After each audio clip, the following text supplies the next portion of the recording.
আসসালামু আলাইকুম। সকাল হতে না হতেই কাজের শুরু। তো যেহেতু বাচ্চাদের স্কুল খুলে গেছে তাই বাচ্চাদের নাস্তার ব্যবস্থা করছিলাম। ছোট ছোট করে একটু লুচি বানিয়ে দিচ্ছিলাম, এটাকে ওরা সস দিয়েও খেয়ে নেয় মাশাল্লাহ।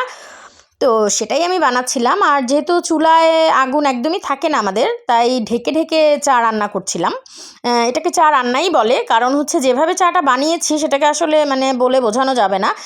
তো যাই হোক, এটা গতকালকের বিবিখানা পিঠা ছিল। আমার হাজব্যান্ড এটাকে একদম মানে ফ্রিজ থেকে বের করলে বা শক্ত শক্তই সে খেয়ে নেয়, বরং শক্তটাই সে পছন্দ করে, কিন্তু আমি আসলে শক্ত খেতে পারি না। তাই ওভেনে একটু গরম করে নেই। একদম মানে মনে হয় যেন কেবলই বানিয়ে আমি নামালাম, পিঠাটা এমন নরম হয়ে যায়, সফট হয়ে যায়। তো যাই হোক, সেটাই খাওয়া দাওয়া শেষ করে, নাস্তা করা শেষ করে, বিভিন্ন কাজ শেষ করে মেয়েকে স্কুল থেকে আনতে চলে গেলাম। ওর ছুটির সময় হয়ে গিয়েছিল। তো ওদের ক্লাসরুম থেকে আমি হাঁসগুলোকে দেখছিলাম, সেটাই একটু ভিডিও করেছি। কী দরকার ছিল এই শীতের মধ্যে এই গোসল করার, শুধু শুধু নিজেকে অত্যাচার। তো যাই হোক, এদিকে মেয়েকে একটু ভাত ভেজে দিয়েছিলাম, সেটাই সে খুব মজা করে খেয়েছে স্কুল থেকে এসে। আর মুরগির মাংস দিয়ে ফুলকপি দিয়ে রান্না করছিলাম, কারণ চুলার আসলে যে আগুনের অবস্থা, এর মধ্যে আমরা আসলে অনেক আয়োজন করে রান্না করে খেতে পারছি না। তো এজন্যই খুব কষ্ট করে এক পদ রান্না করতে একদম দম বের হয়ে যাচ্ছিল, এরকম একটা ব্যাপার। আর ওদিকে সন্ধ্যার নাস্তার জন্য মুরগির মাংস আর আলু দিয়ে একটু রান্না করে রেখেছিলাম পুলি পিঠা বানাবো বলে। কিন্তু আমার ছেলে খেয়ে বলেছে, মা এটা এটা তো মাংস পিঠা।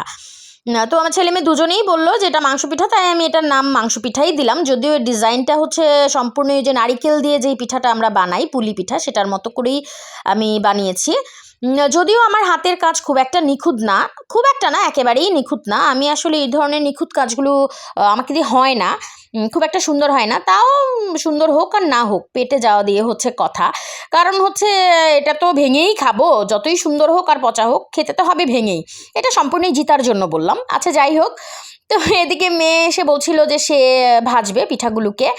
তো দূর থেকে একদম ছুঁড়ে দিচ্ছিল সে পিঠা। তো বললাম যে মা মাফ চাই, তুমি একদম মানে পুড়ে যাবা, এটা এভাবে দেয় না। তো যাই হোক, মেয়ের শখ হচ্ছিল সেজন্যই দিতে দিয়েছি।